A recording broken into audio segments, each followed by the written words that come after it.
Hi everyone, my name is Kayla and I will be doing this video for my communication law and ethics class.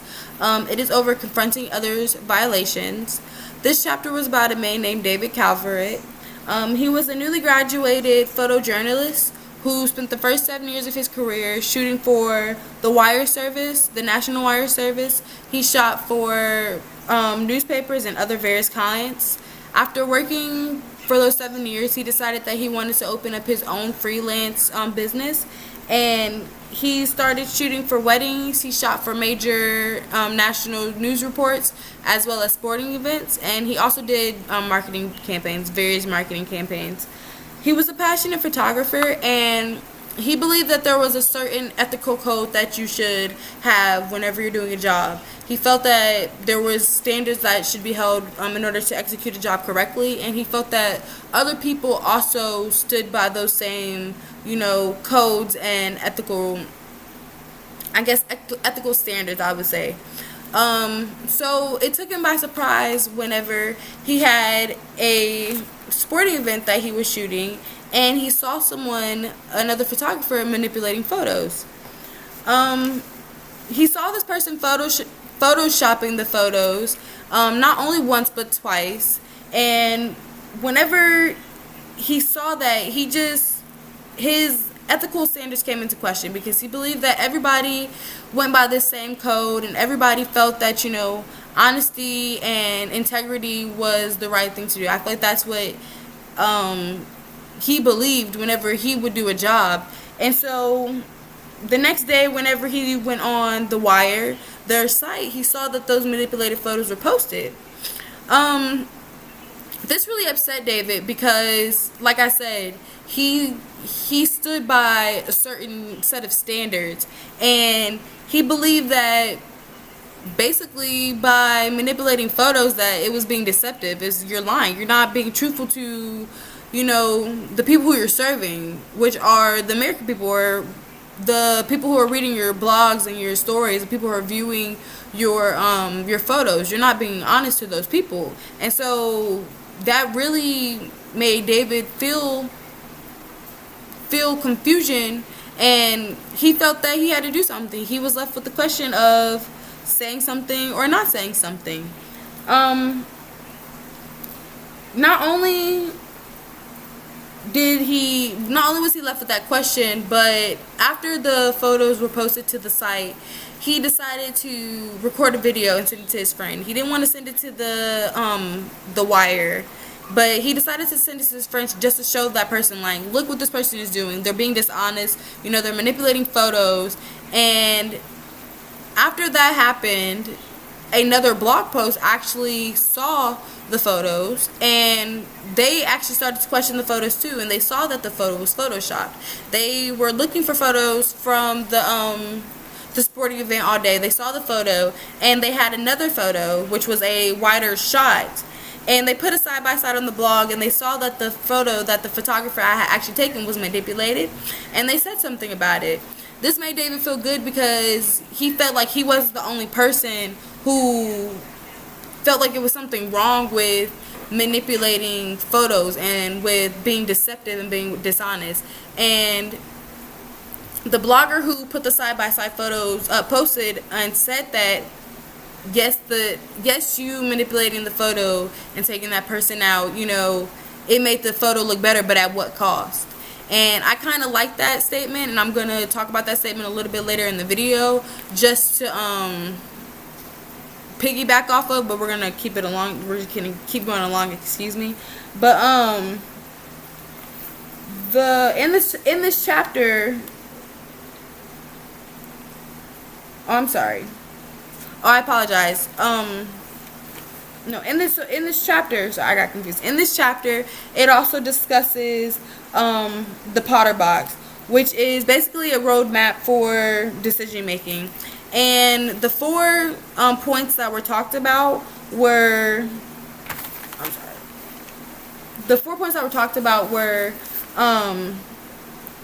facts, values, principles, and loyalty. This was made up by Ralph Potter Jr. He was a professor of social ethics at Harvard Dignity School. So like I was saying, the facts, values, principles, and loyalties. So this is kind of the breakdown that I got and that I understood from the chapter. So the first one we're going to talk about facts.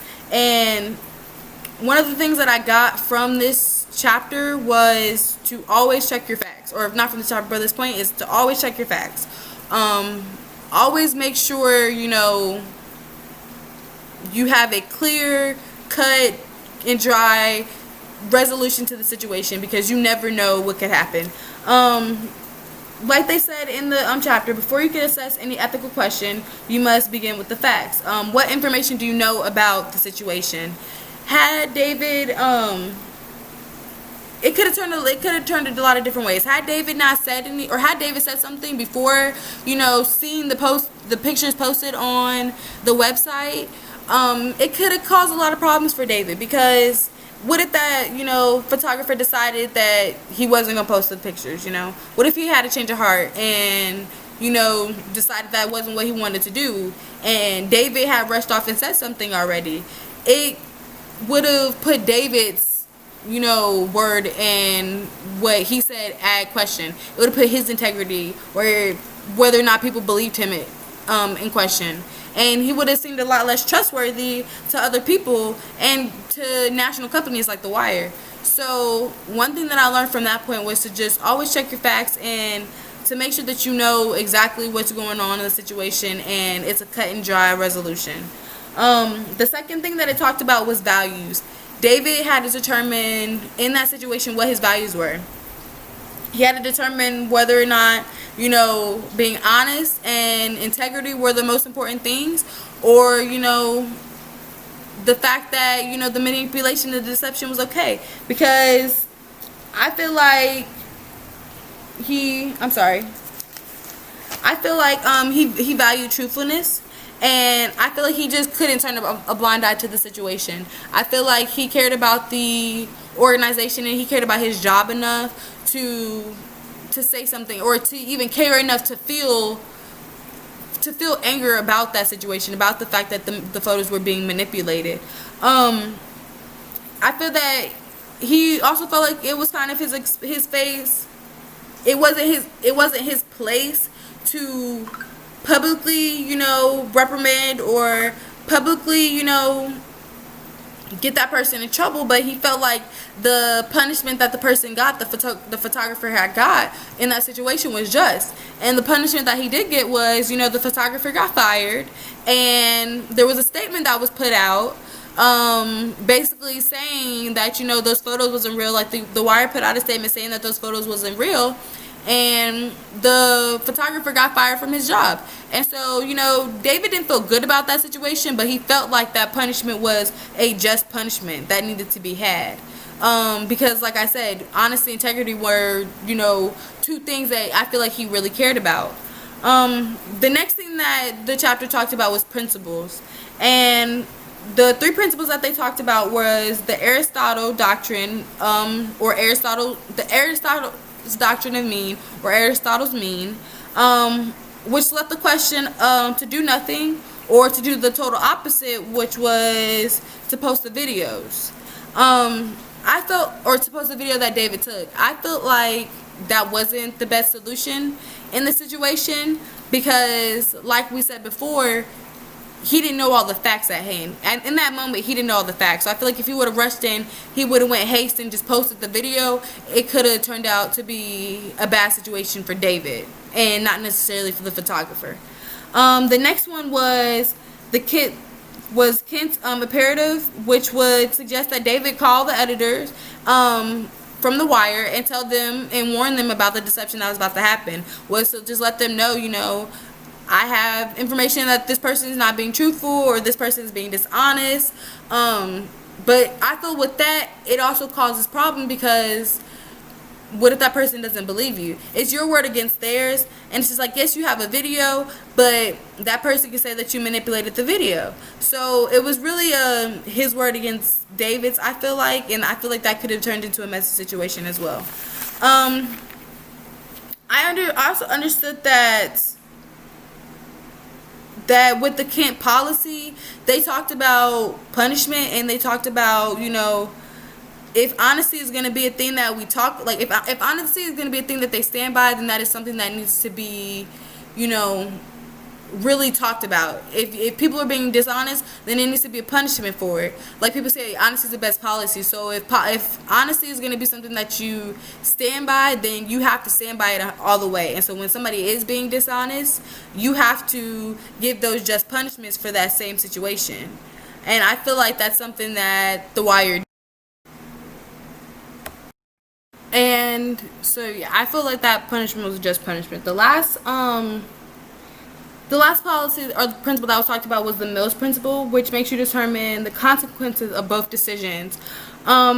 If you don't say anything, or if he didn't say anything, and he would have just let it go, then it's like the photographer would have won. He would have got away with manipulating the photos. Who's to say he wouldn't have done it again? You know, since he got away with it, he would have thought it was okay, and I feel like it would have made other photographers think it was okay. It would have made him think it was okay, and I feel like to David that wasn't something that he could allow. I feel like he cared about the job too much. He cared and had too much passion for his job that he couldn't allow, you know, for someone to think it was okay to lie to people and to be deceptive and to be dishonest. And on the other side, if he did speak up, I feel like in the chapter it talked about how the consequences really would have only been bad for one person. I feel like it would have benefited the people and it would have benefited the company more than it would have benefited anything else. Yes, you know, that photographer would have lost their job, but I feel like they would have learned a lesson out of it at the same time. They would have learned that, you know, it is not okay to lie to people and to be dishonest. And I feel like that is a lesson that needed to be had.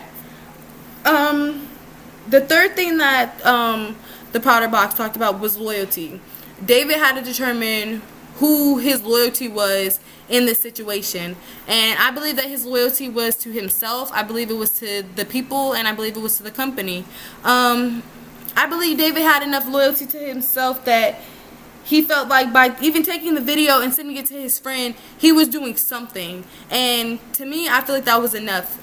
I don't feel like everybody has that, you know, that same strength to be that person, to, you know, stand up and to, you know, not necessarily like be in that person's face, but to check that person right then and there. Not everybody has that courage to do that, and I feel like that's okay. But I feel like he still did something in that moment. I feel like by him still sending that video and him still sending it to somebody and saying, hey, look what this person's doing, you know, they're being dishonest. I feel like that was his way of getting the truth out, and I feel like that in itself was an act of loyalty, not only to himself but also to the press and to the people. And I feel like he did his service whenever he did that. The last thing that it talked about was, I apologize. The last thing that it talked about was should he stay silent or should he speak up? That was the last major point. And this point was brought on because after, you know, The Wire told everybody that they basically put a stop to the photos and that person was fired, the next day, you know, David thought the situation was over, but the next day, The Wire put out a statement saying that the photographer actually emailed them saying that it was an honest mistake, that he didn't mean to, you know, to put the manipulated photos out there. He was saying how he only was manipulating the photos to show players how easy it was to, you know, do Photoshop and things like that, and that it was an honest mistake, and that he felt like his punishment was just. And The Wire basically ate it up. They basically said that, you know, they felt like it too was a dishonest mistake. I mean, it was an honest mistake, I apologize, and that he meant no harm by it, and that, you know, they basically accepted his apology. They felt like he was really being honest and that he didn't mean what happened and that it wouldn't happen again. And that angered David because he knew that the photographer wasn't telling the truth. He knew that he was being dishonest because not only did David catch him in the act once but twice, and not only did in him catching him in the act, he also posted the photos both times. So David was then left with the question of, should he say something, or, you know, should he stay silent? Should he send the video that he has to the editors or to the press, or should he not do anything about it? You know, because like the story said, you know, they already believed him once. They already believed the photographer once. They already believed it was a dishonest mistake. So who knows, you know, who else will believe that? Who knows who else will believe that it was a dishonest mistake? And so David really did not know what to do. And it was a situation that really, I feel like, weighed on David's heart. I feel like it weighed on David's judgment because he didn't know the right call to make. He didn't know how to handle that situation by himself. And so what he decided to do was he decided to go talk to some mentors, other people that are in, you know, the photography business and the photography game, you know, people that David really trusts. And you know, he decided to seek counsel from them because he really respects their guidance, I feel like. And I feel like that's something that, you know, is very smart to do. And with that, David, you know, decided and came up with a decision that he was going to send this information to a friend that he had. And this friend knew an editor at The Wire, and David, you know, explained the situation in an email, sent him the video, and told that friend if he felt like the information was worth sharing, then he felt he should share it with his friend at The Wire. And that's what he did. And after that happened, you know, David went to The Wire and saw that all of the photographer's photos were taken down. And, you know, he already got fired, but it's just like the manipulated photos that he had done previously, all of the things that he done wrong, it had gotten brought into the light.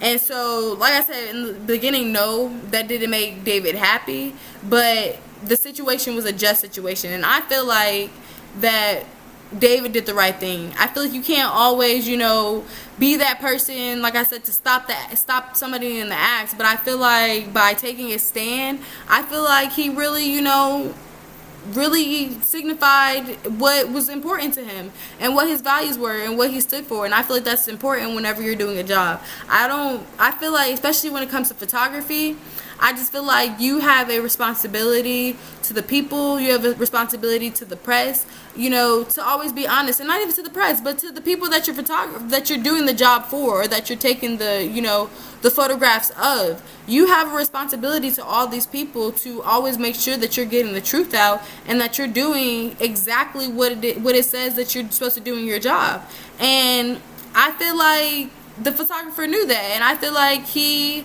you know, I don't know him personally, but just from the situation, I feel like there was a personal gain to be had.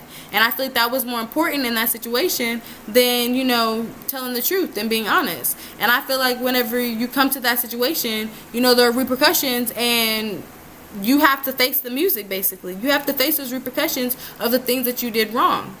The last thing that was talked about, or something that I feel like stood out in the chapter, was there were the laws or the rules of the National Press Photographer Association ethical codes. And ethical code number 6 states that editing should maintain the integrity of the photographic image, context, and content. Do not manipulate images or add or alter sounds in any way that can mislead viewers or misinterpret the subject. And like I said, these are the rules or the guidelines for the National Press Photographer Association ethical code. So I believe whenever you get a job or when you're working for the National Press, these are the guidelines that you have to follow. These are the rules that they set out for you in the beginning. So it's just like, I feel like it would be different if you didn't know that, you know, what you were doing was wrong, but you did know, and you knew what you were doing was wrong. And so I just feel like the photographer got what they deserved, and I feel like, you know, David was just in the situation. I feel like he did the right thing. Like I said, I feel like my takeaway points from this were to get all the facts. I feel like you have to know, cut and dry, exactly how the situation unfolds before you step into the situation. I feel like you should always do, you know, right by a job. I feel like when you take on a job, you take on a responsibility in order to maintain and hold the integrity not only of yourself but of the workplace as well. And so I feel like you should always work to make sure that you're maintaining those standards, and that you're making sure that you need to do what you're doing whenever you do any job, whether it be, you know, photography or working at McDonald's. I feel like there are just standards that need to be had, and when you accept a job, you need to make sure that you are upholding those standards, and that you're doing everything that you can in your capability to maintain the integrity of that workplace.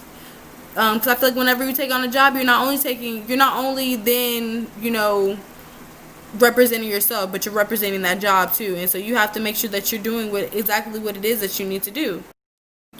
But I feel like I related the most, or I took away most from Aristotle means principle, with the, you know, the situation or the question of do nothing or do the complete opposite and do everything that you can.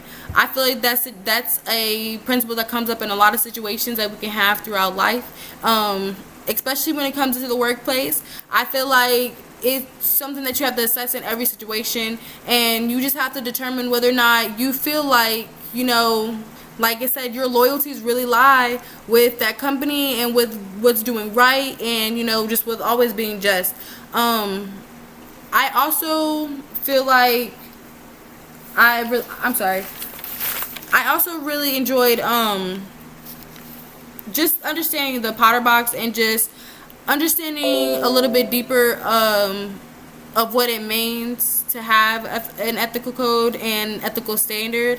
I feel like I got a better understanding of how you should uphold yourself in a workplace, when it comes to social ethics, and when it comes to, you know, just doing what's right and doing what's wrong, especially when it comes to other people in the situation. Because a lot of times we face, you know, or we face challenges where it's us in the situation, and we're trying to, you know, assess and figure out how to deal with things. But a lot of times we don't know what to do when it comes to other people in situations. So I feel like this chapter really does just give you a clearer understanding of what you should do and how you should handle yourself when it comes to other people's violations.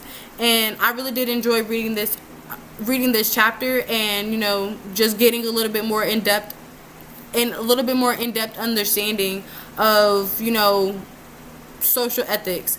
Thank you guys so much for just sitting here with me, and just, you know, for digging deeper a little bit more into this chapter. I really appreciate you guys for watching, and you guys have a great day. Thank you.